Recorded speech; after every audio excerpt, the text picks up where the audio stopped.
I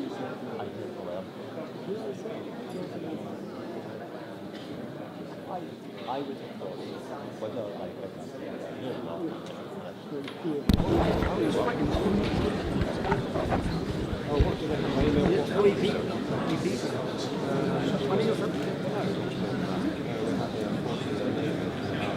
Ladies and gentlemen, welcome to our party conference meeting. Last week was the 30th anniversary of Margaret Thatcher's Bruges speech.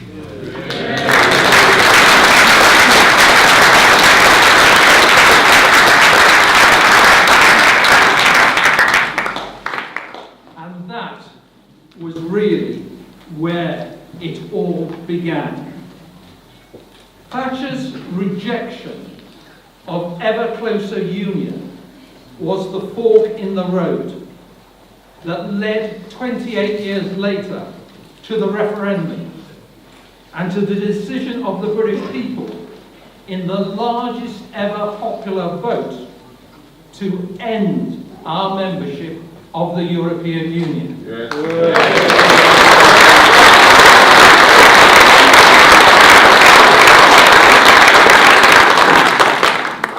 Margaret Thatcher was our greatest peacetime Prime Minister.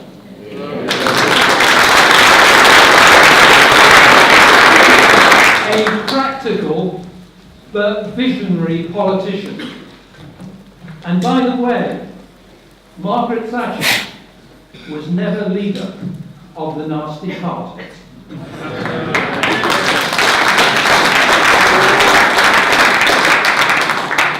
In June 2016, we voted to leave. But now, some 2.5 years later, we find ourselves even further away from our destination than when we started. Is that due to incompetence, deception, or is somebody completely out of their depth? The British people voted for us to leave a federalist union. They certainly did not vote for us to become a vassal state.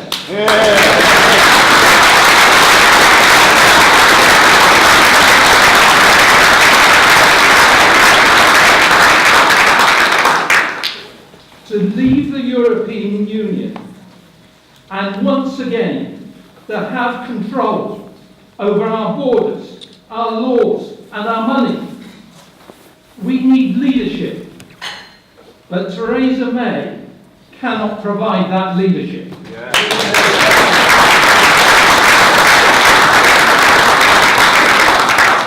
In July, we witnessed a breakdown in cabinet responsibility. All of the key ministers in the BREXIT department responsible for exiting the European Union resigned. They and their civil servants have been working on a policy to secure a free trade agreement with the European Union. But in Downing Street, Mrs May and her advisor Ollie Robbins have been pursuing a contrary policy, a policy designed to keep us closely aligned to the customs union, a policy designed to make us rule takers rather than rule makers. That was the point at which Mrs May should have been required to resign.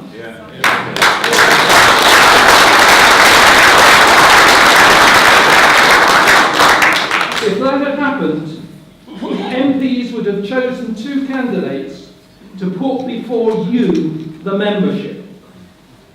By now, the membership would have elected a new leader of the Conservative Party. That's the way to do things in the 21st century. It's your party. We would now be going forward united with a leader capable of making the most momentous decisions that our country has faced since 1945. But ladies and gentlemen, we must never believe it is too late to act.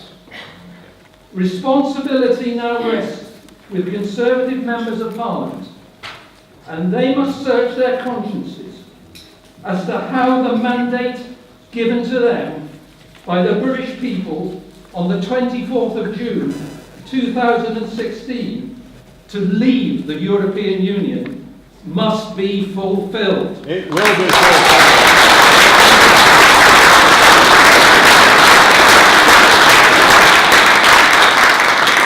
Here today, we have three outstanding members of Parliament determined to fulfil the people's mandate. First, we have the Right Honourable Priti Patel.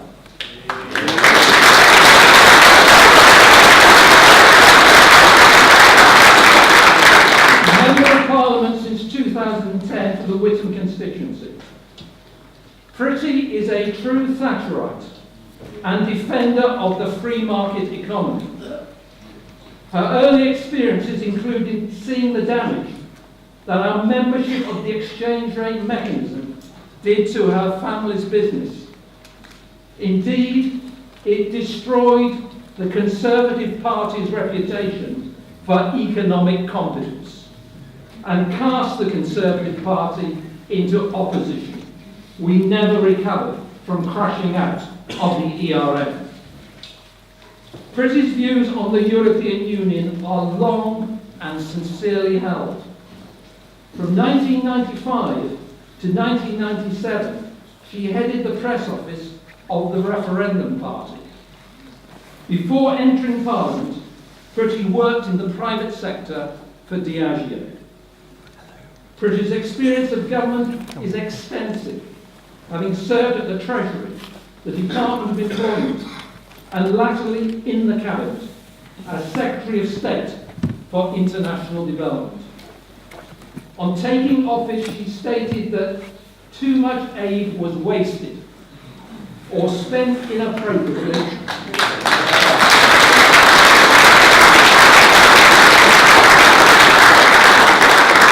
and she emphasised the need for international development through trade rather than aid.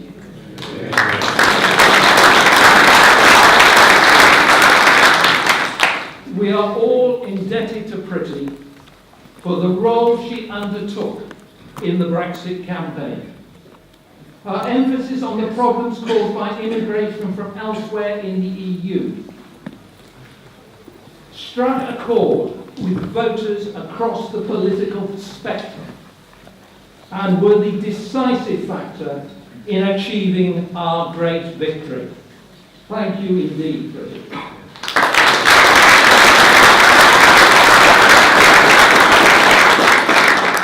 Since leaving the Cabinet, Priti has played a major part in thwarting the attempts by die-hard Conservative Remainers to defeat Brexit legislation.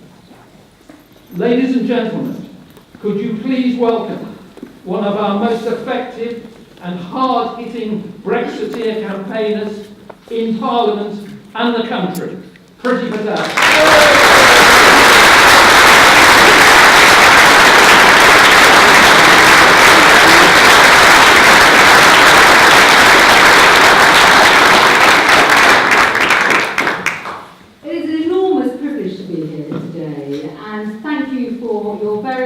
Welcome and introduction.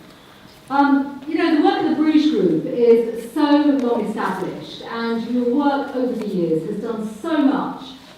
All of you have been part of this, so much to ensure that we had the referendum, and we had the opportunity as well to ensure that we not just voted to leave, but campaigned across the United Kingdom as well. And I really do want to pay tribute to everyone that's been associated with the Bruges Group and your fantastic supporters and founders. So, of course, some of you know I've been around long enough to remember the reason why the Bruges Group was founded and established, as well as the strong advocacy that has been undertaken fair to say over 30 years now. In addition to that, there's been a strong history of campaigning against those who sought to undermine our democracy, those who sought to cede more powers to Brussels. And of course now, the Bruges Group has helped to make history as well. For years, those of us who have been, I think the term used is sceptical of Europe's power grab, and those who chose to sign away our freedoms and democracy have sought to really just ignore the voice of the public. They have also sought to stop our voices from being heard. But I think, of course, it's the tenacity of you all, the supporters as members and the group itself, to ensure that the campaigning zeal that you have has gone out there to stand up for the British people and lead the way to what I can only describe as a democratic revolution to take back control of our country. Now, I think it was 11 days ago we marked the 30th anniversary of the most famous speech, in my view, of the Iron Lady, the great Lady Thatcher. And of course, you all know this in this room. Back then, she foresaw the future. And she warned Europe against further integration and further federalism. She famously said, "We have not rolled back the frontiers of the state in Britain, only to see them reimposed at a European level, with a European superstate exercising new dominance from Brussels." Now those words still make the hairs on the back of my neck stand up, for the very reason, fast forward 30 years, and guess what? We're still having the same conversation. She also warned that to suppress nationhood and concentrate power at the centre of a European conglomerate would be highly damaging. And that working closely together does not require power to be centralised in Brussels, or decisions to be taken away by an appointed bureaucracy. Now, of course, not only do I remember that speech and those words, but I actually remember something else, which is much more personal to her. And that, of course, is a steel that she showed the EU when she stood up for Britain with her sheer determination and fortitude. And now is the time for us to do the same all over again. And if only the establishment of this and then, imagine the difference her vision for reform and democracy and free markets would have been if that had all been delivered. And instead of heeding her warnings, of course, the opportunity to democratise the EU and to press against that vision for greater integration, we would be in a very different place right now. But I think we should also reflect upon how far we have come in 30 years. We've had a few European treaties. I mean, some of you have campaigned against them. European treaties to take powers away from people and our institutions. You know the list. Maastricht, Amsterdam, Nice, and Lisbon. You're very welcome to build all of those. And at every time, of course, the institutions of the establishment sought to subvert democracy in Britain, but also across Europe as well. We remember the various referendums. And so I find it quite ironic that the very people who denied the British people a referendum on the Lisbon Treaty, remember who they all were, and who broke their promises to the people, are of course now amongst the strongest voices calling for a second referendum. They now have it up to be the people's vote. And they are the remaining supporters that shamelessly promote certain views and opinions that completely go against the public's view as well. And of course the British people who voted to leave the EU, have seen through the spins, the rhetoric, the lies, they're sick of it. And of course they're not going to stand for it. They're not going to stand for that patronising, self-righteous, arrogant, I know best attitude, a bit like the United States stuff we hear too much of, which is what 17.4 million people voted against in the greatest show of democracy in our history. And their vote said something. It said no to Brussels making our laws. It said no to Brussels taking our money. No to Brussels controlling our border. And also no to the establishment that for over 40 years has sold our country out. And of course now is the time for us to take back control. But of course the choice before our country now is a clear one. We can, and of course should in my view, fulfil the referendum mandate given by the British people in the referendum, and let's not forget, in last year's general election, and reclaim our freedom, democracy, independence and sovereignty. Or we can allow the naysayers, those who just say it's too difficult, and we were wrong, by the way, in their views, to keep on talking our country down. That's not acceptable in my view. We have to continue to be clear and unequivocal. And that also means that any deal that amounts to in Brussels dictate laws and laws to our country.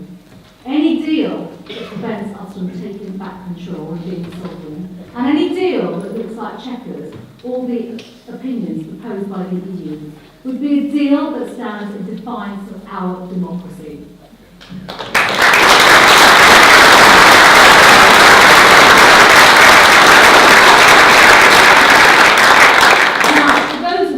Listened to Juncker's State of the Union address last night. We had a bit of time dedicated to that State of the Union address.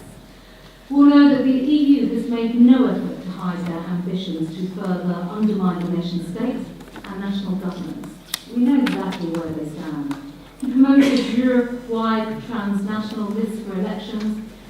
He said to love your countries, love Europe. He's called for more European sovereignty. The whole section of his address, which was titled The Hour of European Sovereignty, was dedicated to his aim to erode national democracy. That's what they worked towards.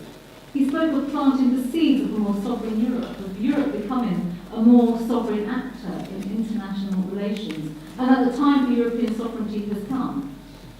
Well, if anyone truly believes that the British people are changing their minds on Brexit and want to remain part of that or associated with that, are completely deluded. Because the British people see more of what is going on in Europe and becoming, including, let's be very clear, ladies and gentlemen, including the way the European Union have behaved in the negotiations, which is why we must carry on campaigning and say no to the EU. And of course, we stand at a moment of change in our country where senior politicians in government have to make real choices and decisions about the future of our country. We also have cabinet ministers supposedly pro-Brexit who have sat back, with nothing but inaction to their name. Their legacies, in my view, including their failure to stand up for Brexit and their judgments, will be remembered for generations to come. And I think, ladies and gentlemen, because we are at crossroads, we should also remember, just because we won the referendum does not mean that we have truly won Brexit yet. And we know why. Because too many people who are supposed to be negotiating on our side are not standing up for the belief in our people and in our country. Because the deniers of democracy and those simply who are not prepared to believe in Britain and our prospects of what happens to us when we leave the EU, they're not making the case. And the Chequers proposal, to which the government remains fully behind, is simply far too generous to the EU. And any deal agreed based on compromise would be even worse. And we saw last week or 10 days ago at Salzburg that the EU has been hell-bent on mocking, humiliating and bullying us. In what world do serious politicians and leaders mock their counterparts on Instagram? And what an insult to a nation by accusing 17.4 million people of being liars. Now, I'd say this to President Macron. Instead of firing insults at the British people, focus on sorting out the shameful 20% rate of unemployment that you have in your own country.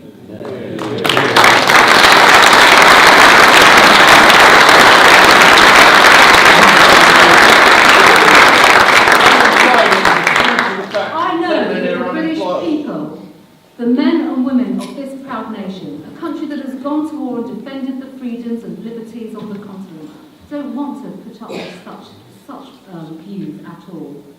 So all of us that believe in Britain and believe in Brexit now must step forward and show the British people who voted to take back control the leadership that we need to deliver that prosperous, successful country that they voted for.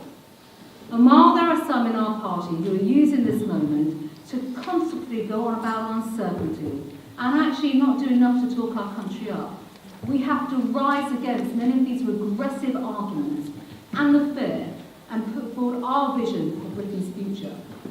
And let's be clear, a Britain that is strong and resilient will be successful outside of the EU.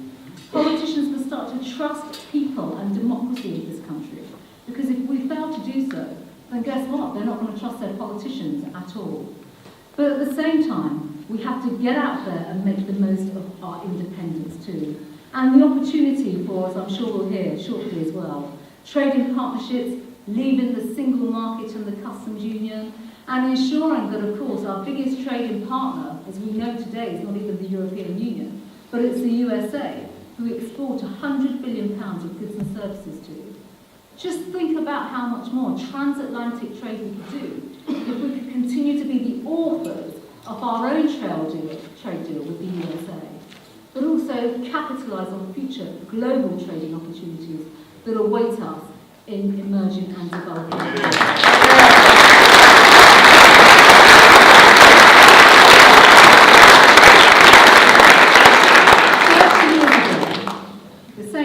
Lady Thatcher's Bruges speech, the EU accounted for approximately 30% of global trade.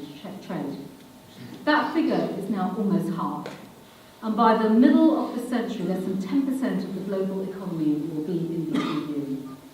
So I think we need to ask ourselves, when we look at the prospects of Asia, India, Africa, the Commonwealth, why would anyone want to chain themselves to a monolith that simply is not growing, when we could be at the centre, at the heart of a global network of free trade deals and investment partnerships? We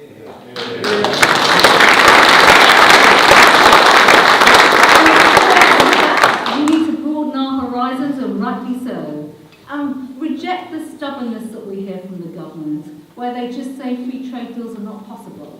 Of course they're possible. We trade on WTO terms anyway outside of the European Union, and that's exactly what we should be seeking to do much more of when we leave the European Union. But there's more. I think we need to be clear that actually with the EU, no deal also means no cash. So let's...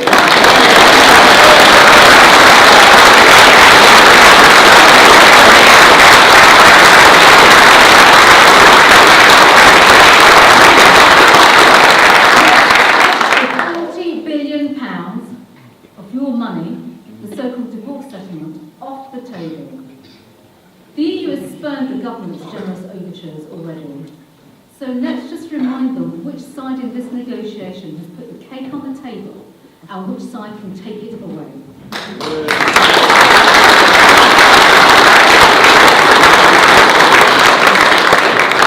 So over the next 6 months, we should get on and prepare.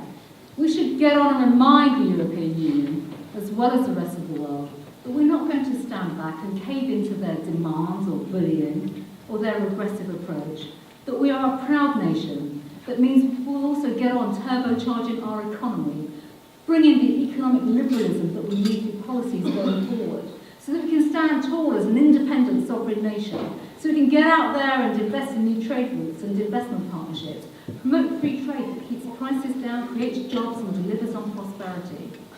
And I know that, of course, we were the ones that had the courage to campaign, to fight for what we believed in during the referendum. And actually, unlike many in my party as well, we did not run, we didn't run away, we didn't hide, we didn't sit on the fence. We fought for what we believed in. We want to ensure that we deliver, not just BREXIT, but deliver a prosperous future for our country. We want to give voice to those, the 17.4 million people that voted to leave, and ensure that we deliver BREXIT. Having won the referendum, we now win BREXIT and win back control of our great country. Thank you.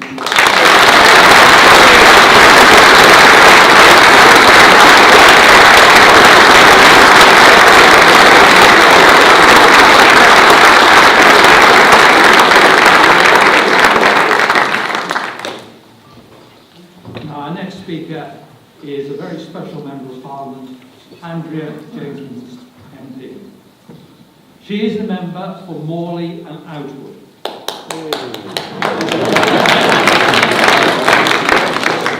Sounds as if you may have some constituents. She gained the seat in 2015, famously defeating the Shadow Chancellor and latterly Strictly Come Dancing contestant, Ed Balls.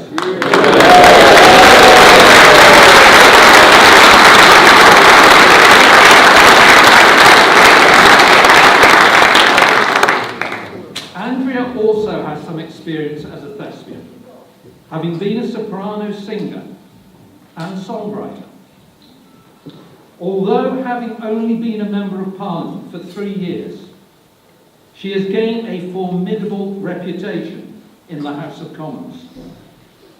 She has consistently campaigned for Brexit and is a member of the Exiting of the European Union Select Committee. In May 2018, she resigned as Parliamentary Private Secretary in the Ministry of Housing and Local Government in order to focus on fighting for Brexit.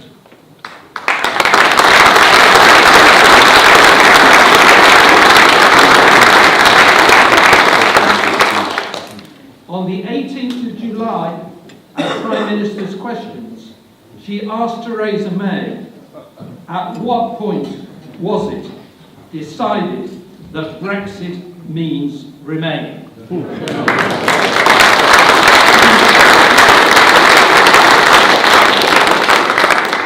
I can tell you, to ask the Prime Minister that sort of question, surrounded by Conservative MPs, takes a lot of guts.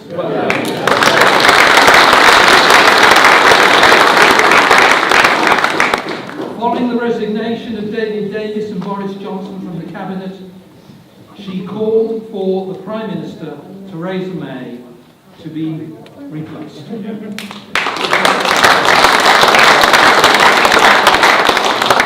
She has submitted a formal letter to the 1922 committee requesting a vote of confidence in Theresa May as leader of the Conservative Party.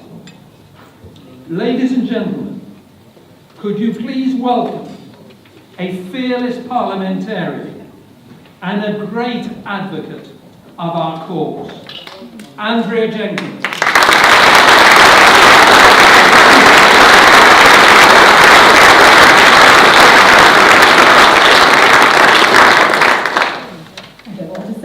For a Yorkshire lass, I'm not normally unable to get my words together. Thank you, that was amazing. But I think we've got to look at the Bruges group here. The fact that we are filled to the brims here shows the work that you've done for decades, and you're at the head of it for years now with the group. And I think we need to put our hands together for you, because you are the reasons that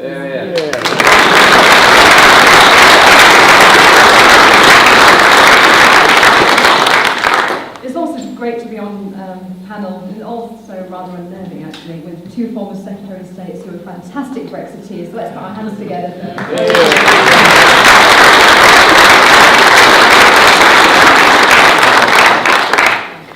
Now, we're not the only MPs in here. My husband is over there supporting me today. And but I also see that we have a government whip who's also taking notes. So I really hope that this is a sign that she's too standing up for Brexit.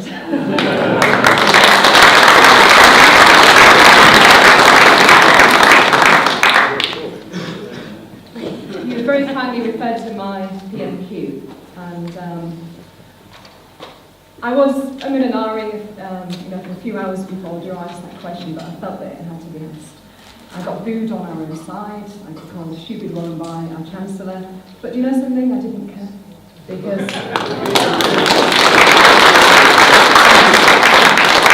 like many in this room, the democracy and the future of our country is at stake.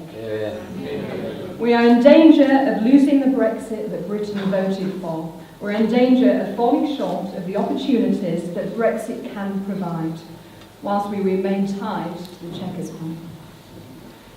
The 29th of March last year, exit day, it was the beginning of a bold new journey, and it was a day I can honestly just say that changed my life forever.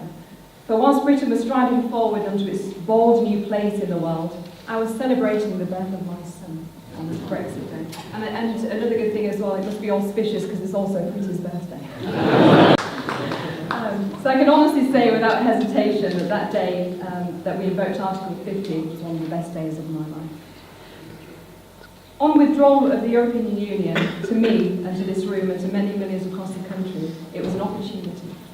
An opportunity for Britain to become the global, outward-looking, free-trading nation that supports businesses, jobs, for people here at home.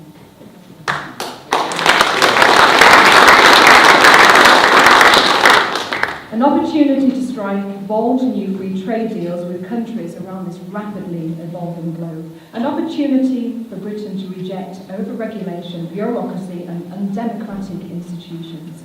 It's an opportunity to take back control. Fast forward 2 years and look at how we Democrats, we believers in Britain, how we Brexiteers feel now. Dejected, disheartened, disappointed, and very sadly, unable to fully trust our own Conservative government to deliver Brexit. And why? Because our Prime Minister is listening to the bad advisors such as Owen. She is listening to our advisors whilst the views of our own country, this conference, and the communities that we represent are ignored. The vote of the 2016 referendum, that was the real people's vote. It cannot be implemented by those who do not believe in the opportunities that Brexit can provide. When the people voted to take back control of our money, our borders, our laws, our fishing policy, our agriculture policy, our trade policy, our tax policy, and so much more, you can see why we wanted to leave now. It was not to turn our backs on friends across the world, but as I said, it's to turn our backs on over-regulation of bureaucracy and undemocratic institutions. The British people voted to take back control from Brussels, but since that bold step forward, onwards towards a brighter future for our country, so passionately supported by voters up and down our country, remain supporting politicians have worked tirelessly to take back control from the people, to wrestle the decision from their hands and to take the referendum result from Brexit to Brexit in May. Traitors! These Remainers are endlessly talking Britain down, but they are underestimating this great country and they are underestimating our great people. Our people who believe in democracy and in 2016 gave a seismic vote of confidence in our country. Our people who know that there are no limits to what free people can achieve when we are in control of our own destiny. Our people who voted to leave the EU in full after decades of power seeping from our hands to the commissioners across the sea. Our people who are demanding that we do not betray them, we do not let them down. Our people who know that Britain's golden years are in its future and who know that Britain will thrive.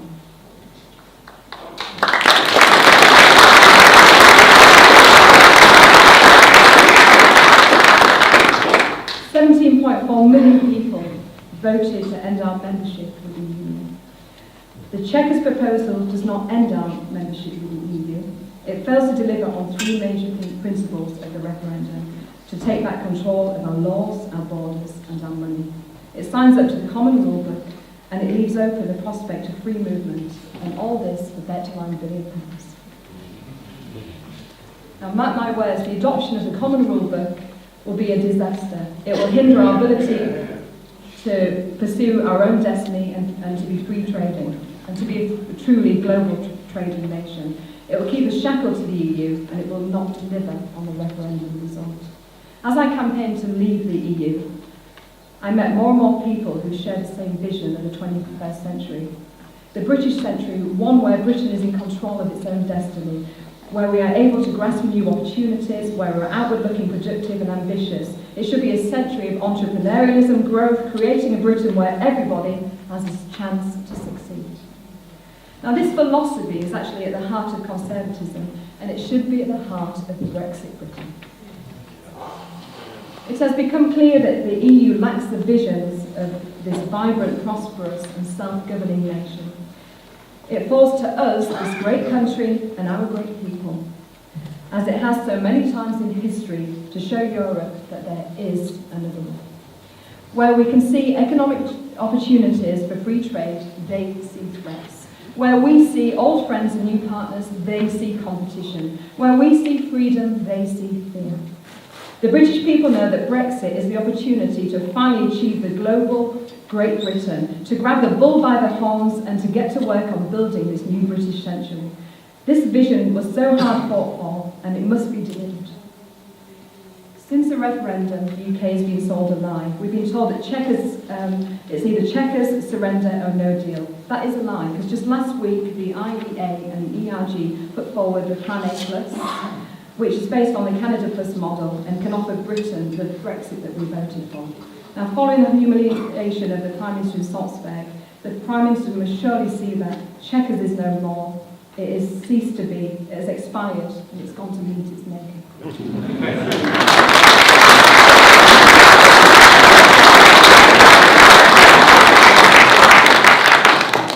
Its maker, the Prime Minister, should sack those trying to frustrate the Brexit process and go back to the drawing board and deliver on the will of the British people.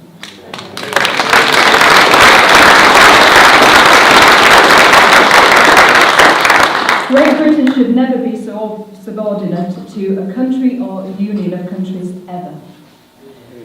Some of those might disagree with me or are still pushing Project Fear. Daily I see fear stories about the future of our country, all whilst our economy continues to grow from strength to strength. The British people know that Britain is big enough and strong enough to stand on our own 2 feet, to make our own laws and to determine our own future. The British people know that the best people to govern this centuries-old island are ourselves. The IMF, someone else who I know that. The IMF has highlighted that 90% of the world's economic growth is going to be seen outside the EU in years to come, and I'd wager that this number will be higher. If Brexit Britain is free to make bold new free trade deals with emerging international partners, a number of countries representing some of the world's largest economies have already expressed their interest in negotiating free trade deals and forging closer bonds with our great country. It is vital that we seize these opportunities and secure the best outcome for all of our citizens. We have the perfect platform from which to embark on our new path towards building a brighter future for our country. Establishing connections with the Commonwealth, the G7, the G20, the Five Eyes, intelligence sharing groups can be increased, strengthened and improved by the betterment of our people, making them safer and prosperous. Leaving the EU is an opportunity for trade, but also an opportunity for here at home. By leaving the bureaucracy of the Common Agricultural Policy, we can save the hard-working British consumer an extra £5.3 billion at the supermarket. By leaving the Common Fisheries Policy quotas, we can save each family on average £136 a year. Real savings for real hard-working British people and tangible benefits for Brexit. For our farmers, Brexit Britain can hand them the tools to increase their own food production and with it food security. The UK imports 40% of food it consumes, and this volatile and stable world, it is right that we seek to increase food production here at home too. For our coastal and fishing communities, Brexit Britain can take back control of our waters. We can once again cast our nets onto a thriving fishing industry that not only feeds the nation, but is also a custodian of the seas, protecting the marine environment through ethical and responsible fishing.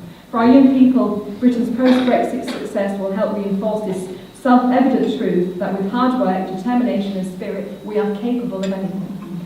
I want my son Clifford to grow up in that atmosphere, an atmosphere of creative entrepreneurship and spirit and success, just like his granddad was, who he's named after. We must continue to develop our world-class education system to become one that encourages students to be global in their outlook, to be innovative, to strive for their ambitions, but when they succeed, Britain and the world succeeds. I'm pleased the government has recognised that not everybody aspires to go to university, and the introduction of the T-levels is a welcome step forward, but I believe Brexit Britain can go further. We can be world leaders in new technologies, and we can build on the skills too. I see no reason why we can't return to an age of shipbuilding. I think it makes sense in both terms of security and our economy to build more Royal Navy ships and build them here in Britain.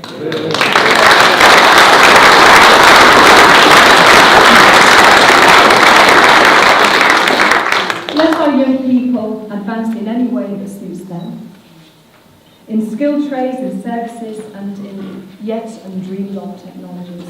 Brexit Britain can offer a range of opportunities for this great nation and for especially its youth.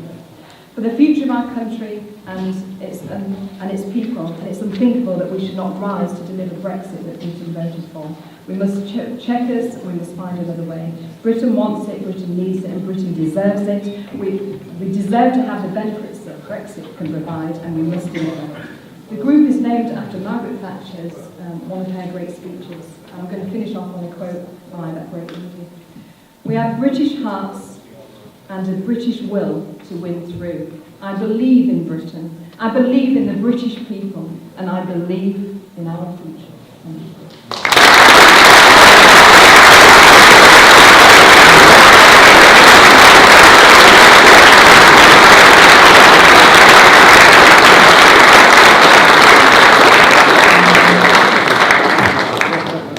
Thank you so much for that, Andrea. It's now my great pleasure to welcome to our meeting the Right Honourable Owen Paterson.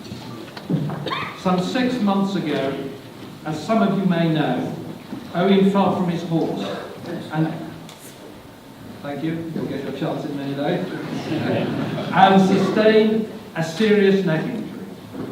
He has made a truly remarkable recovery. You cannot keep a good man down.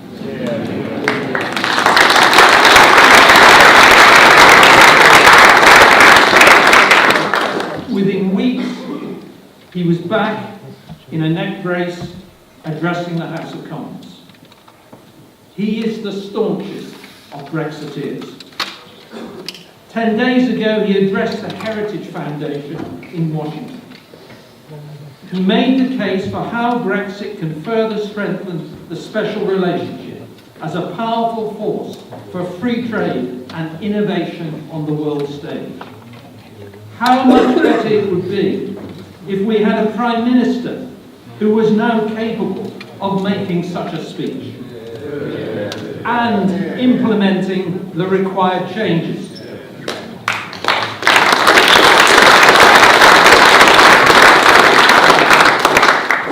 Owen has described the Chequers plan as a complete botch and added that failure to implement the largest vote ever recorded in our history would do extraordinary damage to public trust in our democracy. How right he is. Owen has also suggested that we should consider withdrawing our offer of a £39 billion.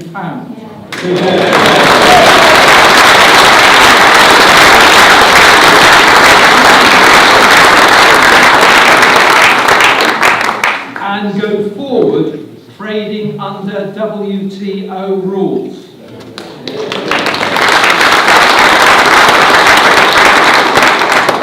In opposition, Owen served as the Shadow Minister for Agriculture and Fisheries.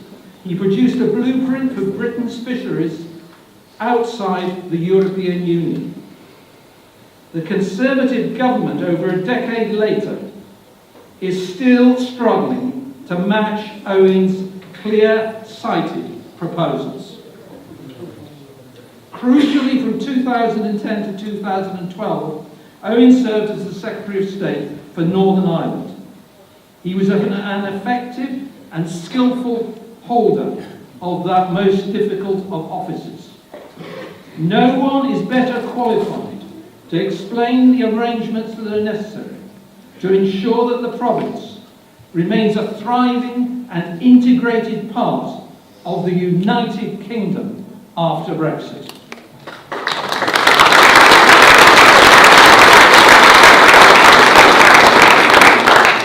Ladies and gentlemen, Owen Paterson is not someone who hides behind meaningless phrases such as Brexit means Brexit. Owen is a true and instinctive Conservative. He has thought deeply about policies and the attitudes needed to revive the fortunes of this great trading nation. Ladies and gentlemen, could you please welcome the Right Honourable Owen Paterson, Member of Parliament.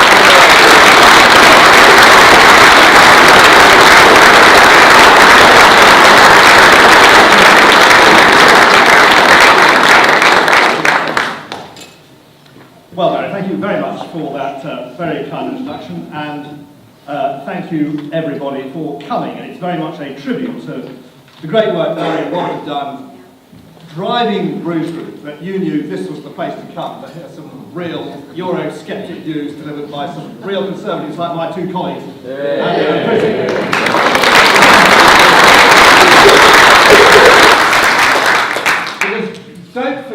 We are the mainstream.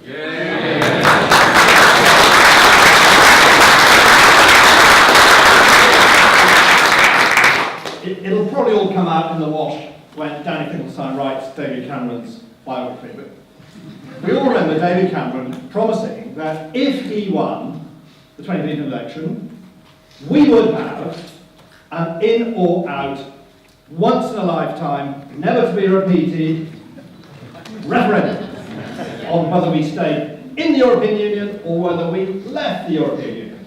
Now, it may come out in the memoirs that actually this was made as a bid to win people like us over, which was going to get chucked out the back of the sledge. It was the first time he met the Liberals for a further coalition discussion. But I think to his horror, certainly George Osborne's and all the rest of us, amazingly, we won the election really well.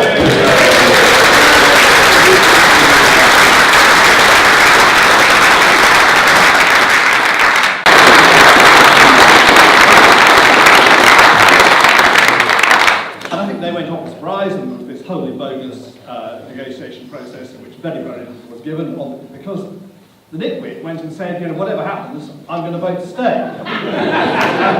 The rest of us were, of course, also caught completely flat-footed, and I'm proud to say I was one of the 3 original MPs that set in motion within the second night of the Parliament, set up the process of setting up what became Vote Leave, which won the referendum. And I remember very, very clearly, in those debates, passing the referendum bill, it was made completely clear we, the elected House of Commons, are going to give you, the people, the decision. This decision will be yours. We're handing over the sovereignty that you've given us. We're giving it back to you. You've got one chance. You vote to leave or you vote to remain. There will be no second choice.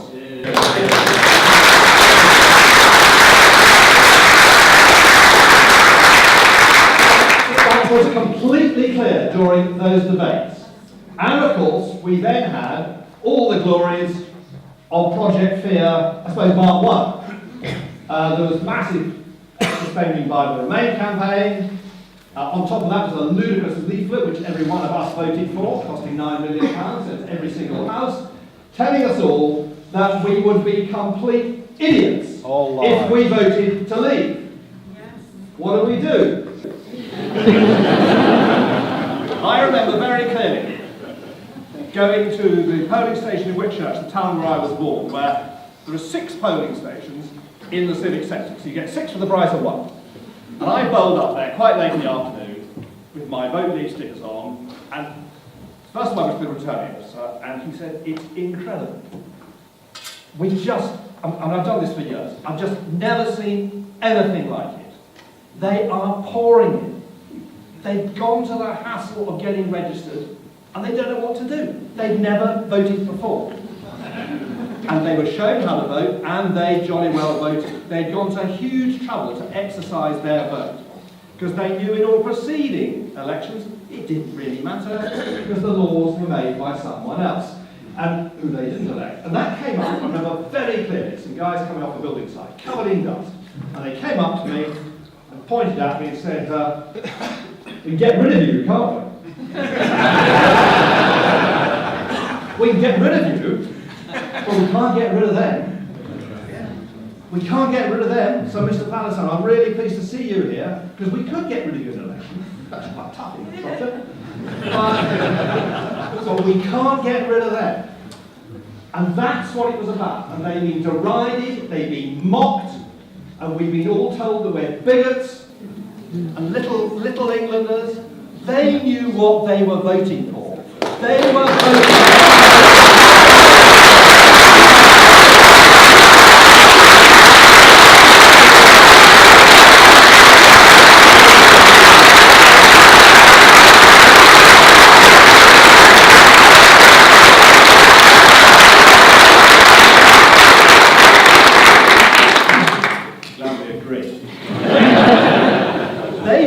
for the right to vote for people who they could get rid of. If they voted for people who made bad laws, they could get rid of them. If they voted for people who raised taxes and spent their money stupidly, they could get rid of them. None of that applies to a European Commissioner. There is absolutely no democratic mechanism by which you can either elect a European Commissioner or get rid of one. So, 70.4 million people voted, and what are we all discussing now? We're discussing that leave really must mean leave.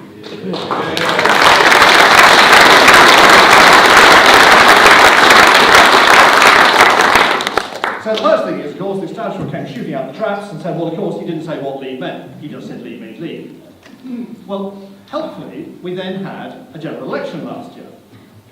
And in that general election, the Prime Minister defined what leave meant very, very clearly. Our manifesto, on which every one of us was elected, and I hope for which many of you voted, the Conservative Party manifesto, we very clearly said that leave means leaving the single market, leaving the customs union, and leaving the remit of the European Court of Justice. Helpfully, the Labour Party also said that. So where are we? We had 85% of the votes in the general election cast for the parties that said, leave the single market, leave the customs union, leave the ECJ. We actually got the second largest number of votes since John Major. We get seats because, as we know, the boundaries are a mess and need correcting. So there was a very, very clear endorsement in that election of what it was about. And we simply must deliver that, because it was enunciated in the Lancaster House speech. We were on track. We passed the withdrawal bill, which I was in favour of years ago, which is effectively nationalising the acquis, but that does repeal the 1972 Act. So up to that point, we're all on track. It's pretty well all smiles. Until we get the utter nonsense of Chequers, and just in case my whip who's here has to go, I have told my whip formally, I will vote against Chequers.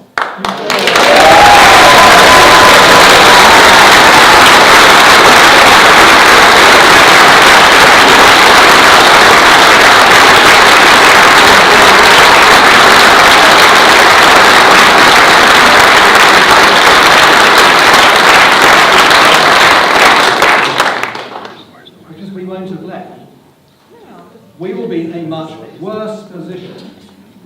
When I was Secretary of State for DEFRA, I led the UK in the negotiations on the Common Agricultural Reform.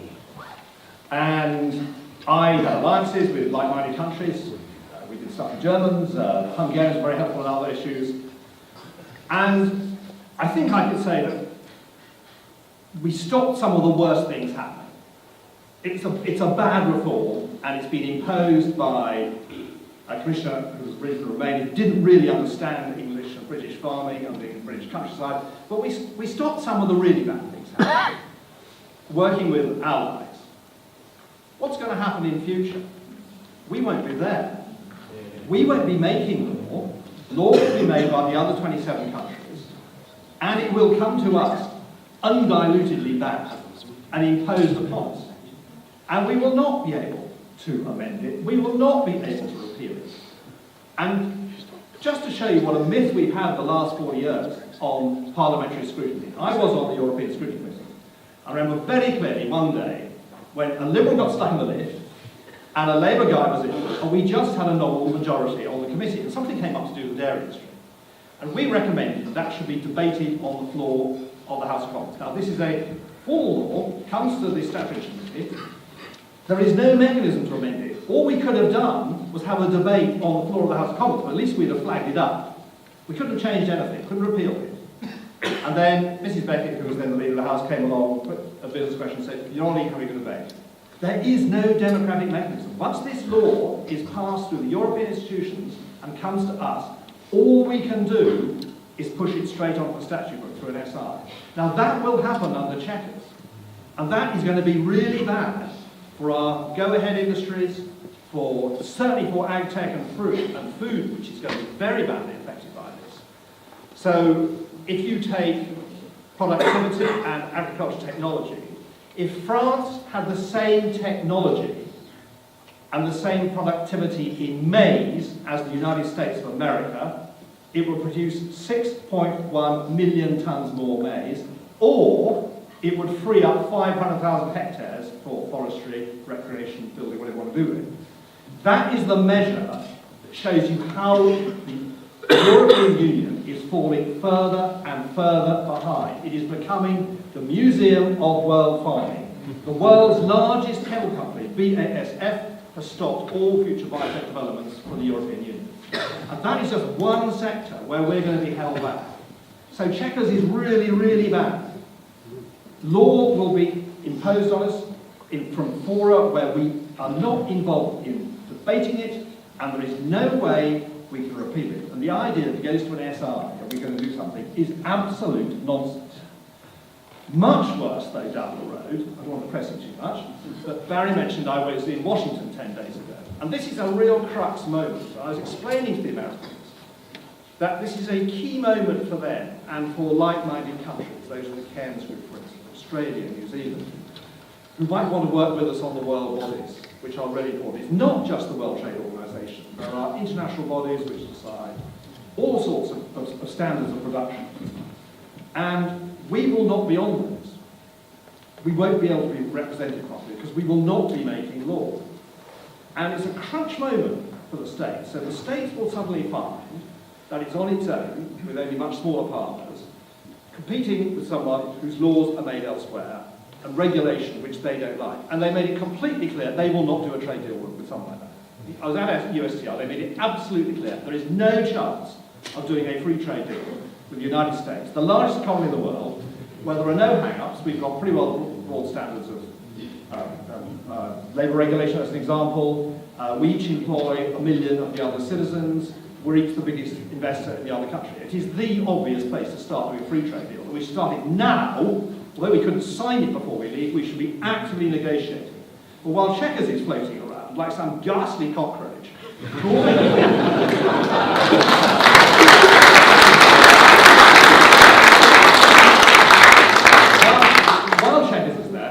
they're not going to start talking to us. It's absolutely pointless. And what is absolutely fascinating, they said some of the language in the white paper was very reminiscent of Commission language, which had been put in there specifically to block us doing a deal with the United States. Now, against that, should we leave, and ideally, much the best thing is we do a free trade deal, a super Canada or whatever, that's optimal, but we could also survive on WTO terms. Should we leave, we will be right up there. We will be making our own law. We will be able to do trade deals with the United States. We'll be able to work with them on world regulation, pushing for new technologies and pushing for competition. And this is where it comes down to a huge battle. The big battle in all this is the battle between consumers and producers. Now, how many of you have bought a car in the last 3 years? Put your hands up. Anyone bought a car? Yeah? Look at that. I bought it. You will hear on the Today programme endlessly representatives of car companies, the CBI, the producers. You never ever hear the consumers. There is no United Kingdom Association of Car Purchasers. Because we all told off to buy one on our own. And behind this, behind the guys coming building Dusty Whitchurch, is this massive battle between consumers and producers. So the CBI, just to remind you, wrong, if you want to be really nasty, the FBI were wrong on appeasement, but if you call them the CBI, they were wrong on the Labour Party nationalisations after the war, they were wrong on Butskelism, they were wrong on the Thatcher reforms, they were wrong on the ERM, they were wrong on the Euro, they were wrong on the referendum, and they're wrong now.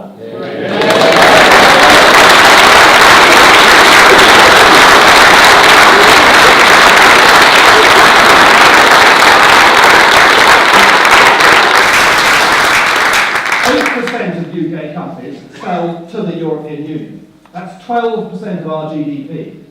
The European Union itself says that 90% of world growth is going to come outside the European Union. As long as recently as 1999, we sold 61% to the EU, with about 45% now, we're heading for 35%. And yet, all you hear on the broadcast are these companies, which tend to make shiny things, which roll around. And we're ignoring the huge growth in new technologies and other products, which will be held back if we are not at the forefront, working with like-minded, forward-looking countries on world regulation. It is absolutely fundamental moment of this, and it's fundamental for our poorest citizens. Talk to Patrick Minford, who has been right, pretty well unerringly, on all the issues I've just mentioned. He calculates our poorest citizens will be 15% better off, because we could buy cheaper food around the world, products we can't produce in this country. We would not have to buy currently the tariff wall, and other issues like clothing, etc. There are duties. That would benefit our poorest people. That would benefit them very rapidly. And that is where this battle between the consumer and the producer is absolutely fundamental. Now, I'm looking at my watch, I'll just mention one other big issue. Listening to the Chancellor this morning, we were told that we couldn't do a free trade agreement because of the issue of the Irish border. Well, I spent some time on the Irish border. First, I spent 3 years as the shadow secretary, so having done quite a lot of business in border, I'm fair to myself. And I went to the border. I went to places I couldn't possibly go now, sadly. And I spent 2 years as the real Secretary of State, and I still go there, quite frequently, privately. There is a border today. There is a tax border. There is a VAT border. There is a currency border. There is an excise duty border. And very importantly, there's a security border. And there's no hard border. There's no hard infrastructure. Why? Because with modern technology, you don't need it. There is a big problem with smuggling into the Republic of Ireland and into Northern Ireland. 8 million cigarettes were stopped in Belfast about February this year. Nobody at any stage has ever suggested to me that the solution to smuggling is to have a hard border.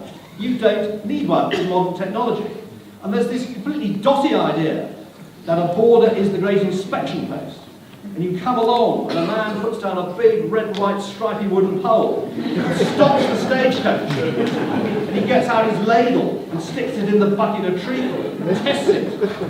And he only lets you through and you slip him a couple of sovereigns. You don't do that thing on borders these days. The Republic of Ireland inspects 1% of containers going to the country. Why? Because they've been pre-cleared. All that stuff. And we got Yomiuri Shimbun, I'm delighted to see, Japan's largest newspaper here.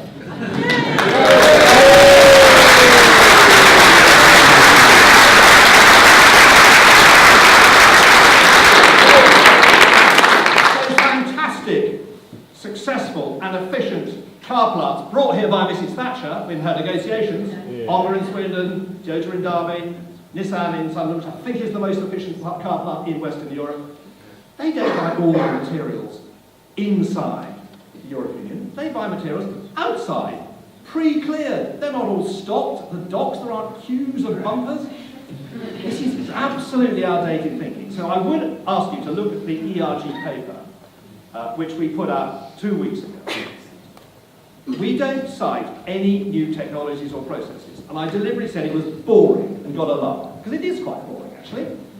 Everything in there happens today. So, a lot of the business across the border are regular, repetitive shipments of the same stuff. So, it'll be the same milk, from the same cows, on the same farms, in the same tanker, on the same road, to the same destination, every day. There are 13,000 border crossings for Guinness, a huge multinational, which Priti used to work for. They're an incredibly professional, serious organisation. They're going to handle this. Handle the border. They have to do a VAT return at the moment. On the same electronic return, you can add the customs details. And we worked this out with senior customs guys from Holland, who, as an example on the veterinary stuff, the veterinary inspection points in Rotterdam are 20 miles from the docks. So this is a totally, I'd say it's become a real obstacle, and it's tragic it's become so difficult, because in practical terms, it's solvable. Talk to people with real experience of forwarding and customs. This is soluble today with existing techniques, nothing new at all. And it is tragic that it is getting sucked into what's becoming an acrimonious row. Because when I was doing Northern Ireland, it was fantastic how relations had improved between Dublin, Belfast and Westminster. And it would be just tragic if this was allowed to sour, because it is quite unnecessary. There is a workable solution. So where we should be going, we should chuck Chequers, there's no doubt about it. We cannot, as the 5th largest economy in the world, be in a position that we are taking law from other countries and we're paying for the privilege.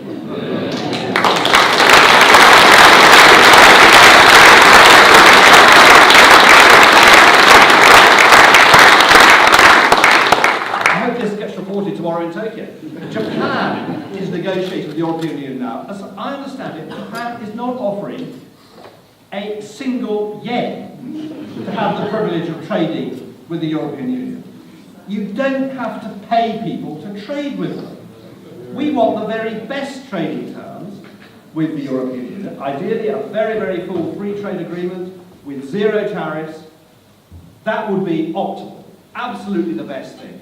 But we don't have to pay for it. So I think we now need to change our tune. We are getting pretty tight for time. We need to get on. We need to be negotiating with like-minded countries, United States, the noises we've had from the other Anglosphere countries, Canada, Australia, New Zealand. Japan will be an absolute sitter to do a free trade deal with. All our links to India. Priti will know this. India has a tradition of buying whiskey from abroad with ludicrous duties. It's about 550% duties.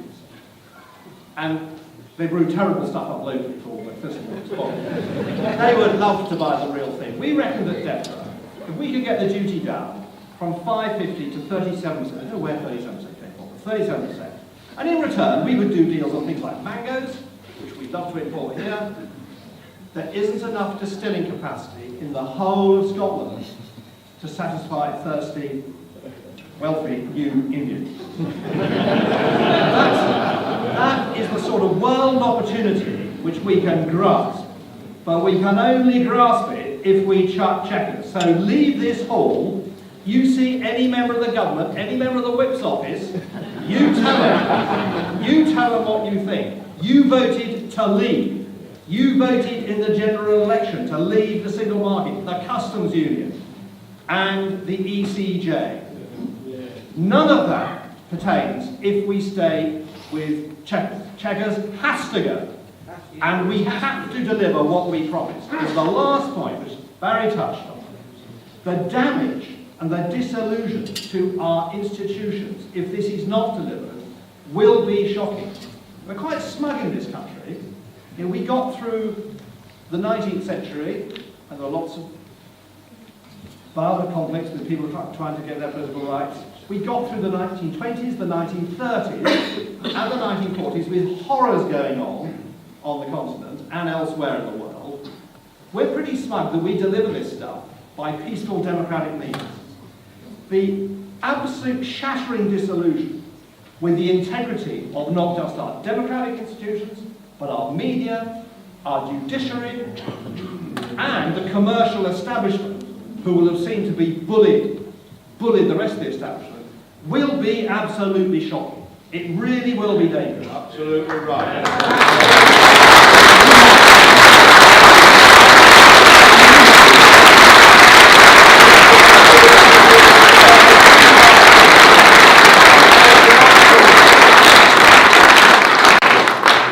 So you've come here today, make sure we stamp on that cockroach Chequers, make sure you make it absolutely clear to every one of your political representatives what you would like to see, and that means leave.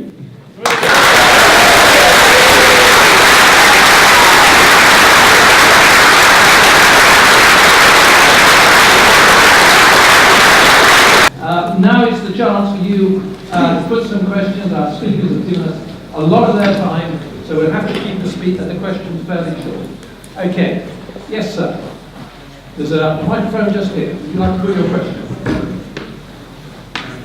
Roger Paterson, Leave Me Leave campaign organiser. Shout it out, shout it out. I'd like to, great speeches from the panel, thank you. And I'd like to ask you, if you were the constituents, we're trying to get a letter writing campaign going through Leave Means Leave for everybody to write to their MPs to make points. And I'd just like to know what... Just briefly, each of you please. Would you tell us, if you were a constituent of a Remain MP in a Leave constituency, what would you be writing to send to them to convince them to make sure that we get the Brexit that we voted for? Okay, who wants to crack at that? Andrew. I have to declare an interest because Roger and I worked together on Vote Leave, sort of running the Vote Leave campaign with 52 constituencies in Yorkshire. So I've got a vested interest. It's doing a great job with Leave Means Leave Now. I agree. I think the thing is when politicians get elected, they sometimes end up in their ivory tower and they forget why we got here in the first place. People can forget their volunteers, who've got them elected from rain or shine, and they can also forget the people who elected them there. So any person who voted for Brexit, it's their democratic right to write to their MP and say, I don't like your stance on this. So I wholeheartedly support. When Parliament has the meaningful vote, can they stop Brexit? And are you ready for other tracks like a vote of confidence with a final vote? If you don't vote for the government, then extend Article 50, etc. No. I also like to very quickly have the previous comment. We are the mainstream.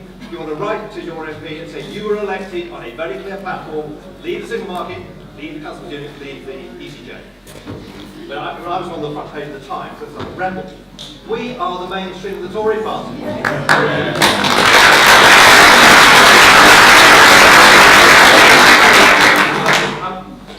Microphone. Is it working? Yeah. What's very helpful, thanks to the Remainers, is that there will be a meaningful vote now, because otherwise Chequers would have slipped through on a wet Thursday afternoon as an SR. And so there will have to be a vote. Now, at the moment, it doesn't look as if any option is going to go through. So we're sailing towards leaving on WTO terms, which really is good. I'm not quite well, as I've made completely clear, I'd prefer a free trade agreement, that would be the best, but we will certainly prosper and survive successfully under World Trade terms. Okay, now, just on this very point about the vote, Chequers is getting pretty close to the customs union. The Labour Party policy is to get back into the customs union. Do you think there's any chance that the Prime Minister could seek the vote of Leave Remainers on putting forward an arrangement that is pretty close to the customs union? Well, I think to use the Labour Party to go against the second largest vote in a general election, to go to the 17.4 million, that's why I touched on all this stuff, would be absolutely devastating for the Conservative Party itself. And if that was Conservative policy, I think the disillusions I've seen in the country will be focused on us, because we will have really let them down. And they will be right. They will have been carted by the Conservative Party. Too late then, though. It's done it. Okay. What do we do then? Next question. Can I question on the front row? Charles Root from Staffordshire. Just very quickly, Owen, you went right through all the reasons why it was absolutely crystal clear why we should get out and what was going to happen and what we agreed and what the votes were. One thing can I just put into that pot is that very expensive leaflet that the government sent out, £9.3 million of our money, actually said this is your decision and the government will execute your decision, not in fact Parliament, but we've gone past that now. It said the government will execute. And that was in 15 million leaflets that went to every household in the UK. So they all know that went there, it was written, and what do they do? They're not.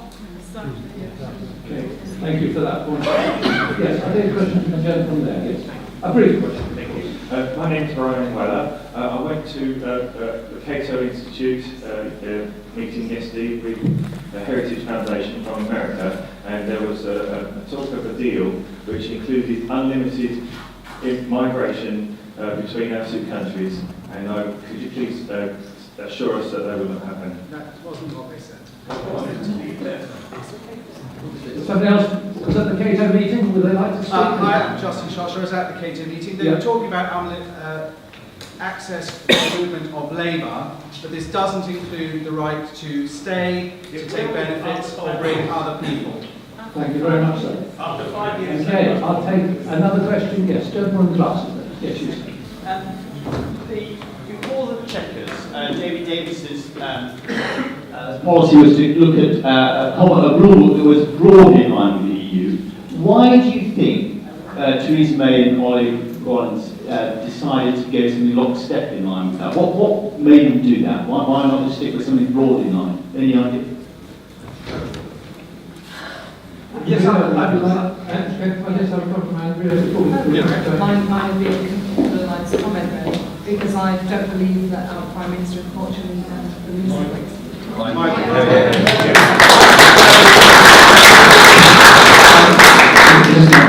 I think it's the establishment.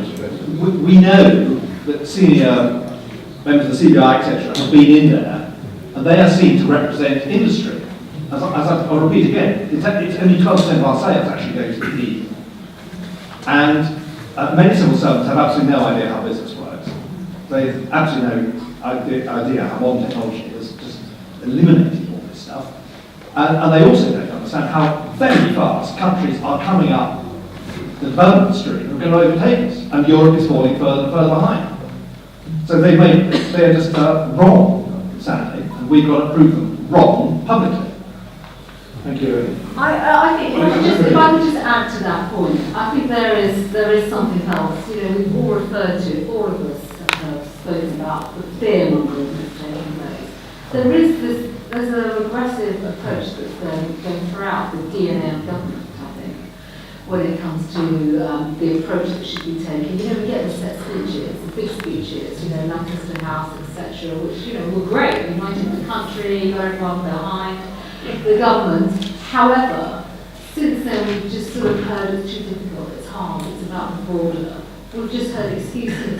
And I suspect, my sense is from, you know, my short period in government, from the people that I came across, rather than being on the side of the British public and, you know, focusing on the art of the possible, they're consumed by fear and anxiety. And actually they don't have, as Andrew I think has just touched on, courage and convictions. You know, because they're not rooted in the belief systems that they can then go on to make those really, yes, stark decisions, but will eventually empower us and, you know, believe in our country and the goodness that we're trying to take up. Lady at the back there, yes, you know. I'm just a very ordinary person. I'm actually an older administrator of children's books, but I come from a teaching background. I'm an ordinary person. I'm 70. I fought for this campaign, for Brexit. Please don't anybody, bloody well ever tell me I didn't know what I was voting for.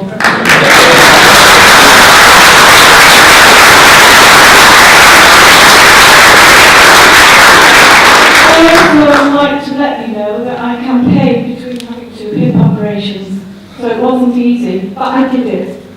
Now, I want to tell you, and I'd like reassurance from all of you, that I never want to see Europe, an undemocratically elected totalitarians, rule our defence system and take over our army, our navy, our air force, and more important, our decisions as to whether we go to warfare or not.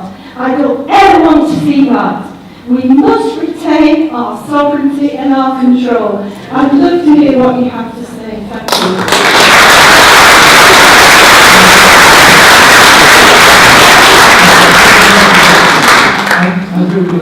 Yes, thank you. Thank you for going out on the streets. You know, my mum who's 75, she was doing the same to pound the streets for Brexit. I completely agree. Does anybody, have you heard the organisation, I don't know if Dave is here, Veterans for Britain? Yeah, they're doing some fantastic work. I've had some meetings with him myself and done some articles with them for various online newspapers, etc.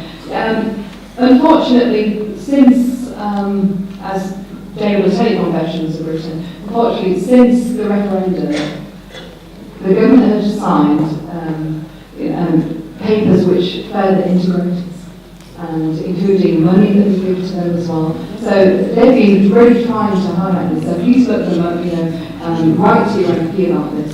Now, to me, I do not want to see a European army. And I think as Conservatives and Brexiteers here, we will never let that happen. You've got our reassurance from as Brexiteers. But at the same time, I think we need to make sure that we ramp up our defence system. I'd like to see defence spending go back to the 1990 levels of 4% of GDP. So, you know, I mean, we're in Ireland.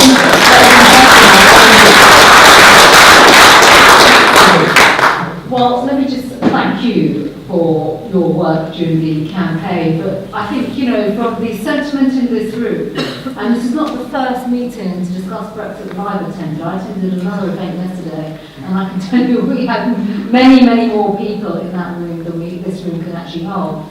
The sentiment is exactly the sentiment that you've expressed. People want to take back control. They want the assurance that their government is not going to keep on going down that slippery slope, you know, surrendering basically money and powers, decision making. There's a huge irony to all of this. Us MPs spend a lot of time trying to get ourselves elected to Parliament. We get ourselves in and we all seem to want to vacillate and then let someone else make decisions on our behalf. Well, actually, you know what, if we're a truly sovereign nation, then we should be taking control of those decisions. So I do think we stand at a crossroads in this country.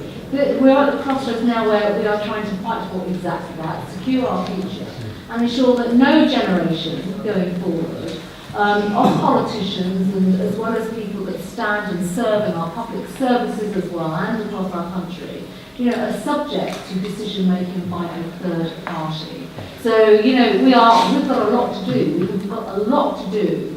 And I think, just to refer to a point that was made earlier on, I think by you, sir, in terms of writing to an MP, you know, politics is about people and putting people first and standing up for the hard-working silent majority, which I think includes the 17.4 million people that voted to leave, who are not really being listened to when we think about Chequers and everything else that's going on. And I think if you remind your members of Parliament, there are a lot of you here, there's a lot of members of Parliament out there, exactly the platform they were elected on, exactly that vote, exactly the very point, Madam, you have just made about sovereignty, about democracy, about being in control of our decision making, where our money goes, etc. And you know what? That message goes right to the heart of the political system and will remind them all exactly the reasons why they have a mandate to even turn up to Westminster and represent you.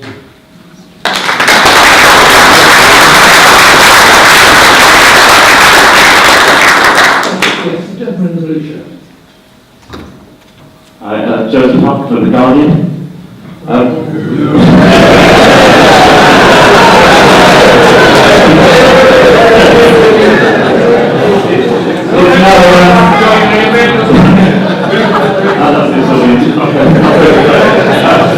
It's now 3 months since Chequers. Time is running out before the final deal is done. Theresa May is committed to Chequers. She reaffirmed that on Andrew Marr just this Sunday. It's clear that you have no faith in Theresa May. It's clear you don't want her as leader. Why don't you just make moves to get rid of her? Otherwise, you don't have to come across as spineless whingers.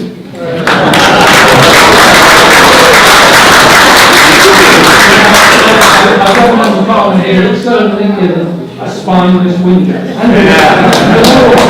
Well, my letter was in July, and I came public about it, and I was actually one of these working in the background of senators trying to get more letters in. So the letters went in, unfortunately, not in. Can I would just like to basically say, how dare you come here and criticise us for being spineless whingers?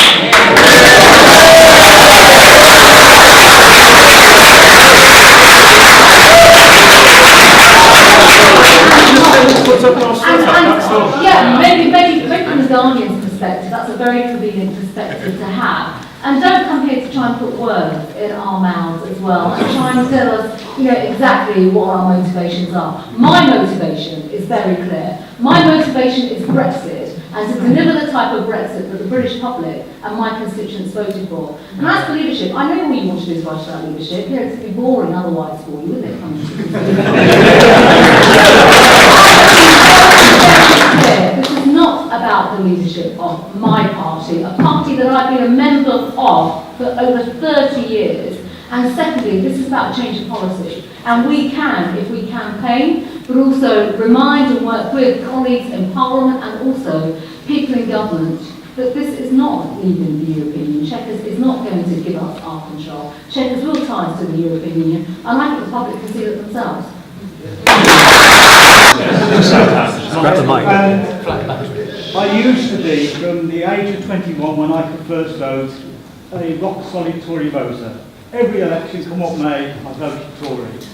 Then, disaster. Margaret Thatcher was ousted by the traitors in your party. And I rocked whether I could carry on voting, so I stayed with them. John Major, the most disastrous Prime Minister. Signing out of the treaty, I've been writing to week after week, telling him he was about to lose me. He lost me. I went referendum party, Priti. I was a referendum party candidate for Walsall North in 1997. And I got that message. I got UKIP straight after. And I've never seen anything to bring me back to the Conservative Party because the party is for people like Kenneth Clark. Can we have the question? What are you going to do about Sue Reed-Rudd and all those traitors in your party to make sure people like me come back to you? Okay, thank you very much for making that point. Well done. Yes. Hi, it's Beth Rugby here from Sky News, so please don't do this.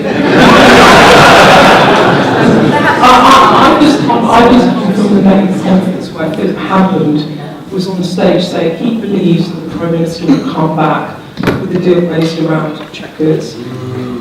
And he believes that there will be a Brexit dividend linked to the Chequers deal. And here you're saying it absolutely must be scrapped, and this is where the mainstream of the party is. They're totally irreconcilable positions. So my question really is, how do you think the party comes back together once this is all done? Because at the moment it feels like you are heading for a genuine split. Well, I think, Beth, if I may, attempt to answer your question.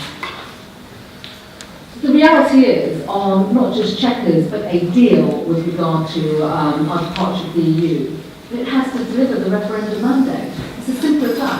Otherwise, the British public are not going to, look at the Conservative Party and say, yeah, you did all right there, but 5 years later, 2 years later, 12 months later, we're still talking about the European Union, and we're not in control of our laws and our rules and things of that nature.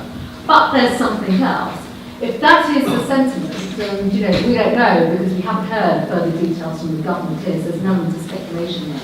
But also the government will need to level with the British public about what this deal will be. What does it mean? Because they cannot carry on with this inconsistent view that Chequers will mean we're taking back control of our money and moving forward.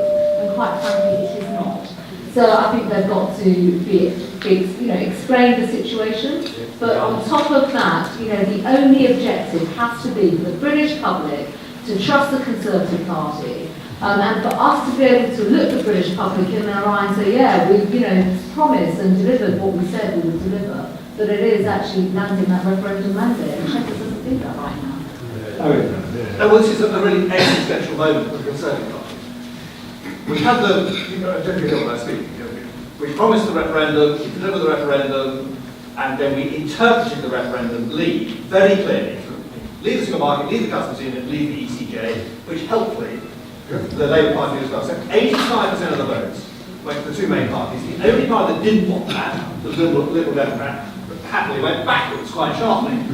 So there's a very, very clear mandate, and the disillusion if this is not delivered, I said it again, is going to be absolutely shocking.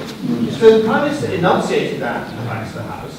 It was very clear that she was going to deliver our manifesto commitment. That's what's probably delivered. All these people are Conservatives, I think, apart from one man here, still get to commit. But we brought people back. We've reunited Conservatives on the ground. And outside, the quote metropolitan bubble, people come up to me on trains, I go to trade shows or whatever, and they're miles ahead of the political establishment. They've got 5 words, just get on with it.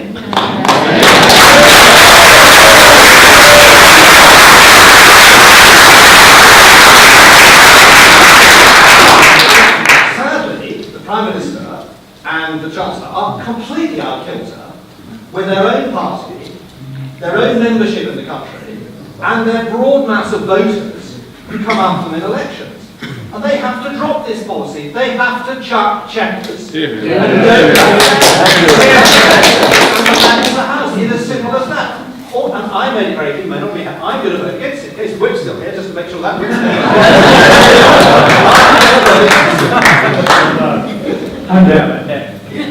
Beth, regarding your question about the party, I have to say, I've been one of the greatest critics, really, of Chequers and the way it's been led. But ultimately, we are conservatives. Conservatives have been around for a long time, and we are here to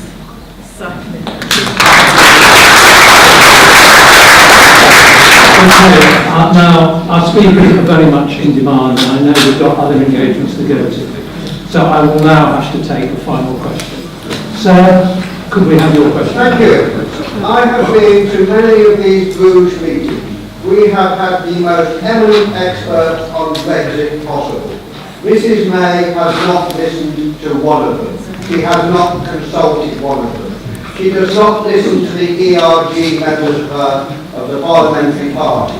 She doesn't listen to what we in the mainstream in the Conservative Party want on Brexit, let alone the 17.4 million who voted for Brexit. What can be done to change her mind?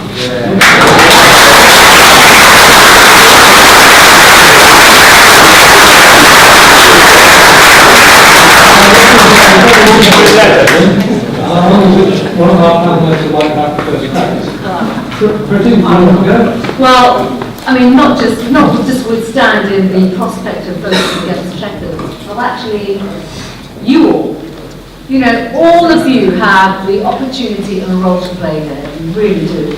And that means supporting us in our efforts, whether it's through your associations in particular, through your members of parliament, to get that message out there. That Chequers does not mean we are leaving the European Union or taking back control. But we need your voices. Now is a time for the silent majority to get out there now across the country. And as I said earlier on, go straight to the heart of the reason why your members of parliament are being elected and make it quite clear that you are not going to tolerate it.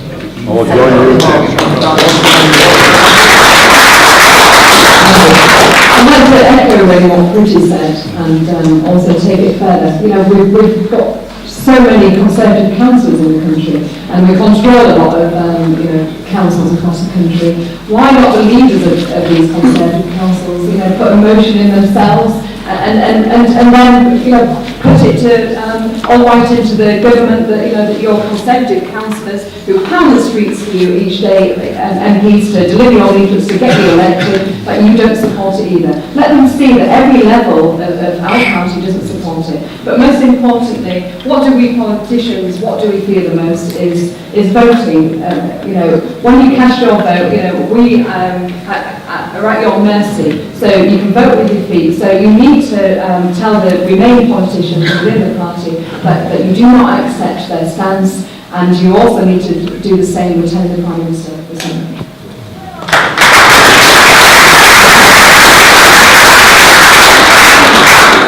Well, thank you very much indeed, ladies and gentlemen. This has been one of the best meetings the group has ever had. And I would like to thank each of our speakers today. They've shown things that often we don't get from politicians. They've shown leadership, they've shown expertise, and most important of all, they have shown that they remain close to the people.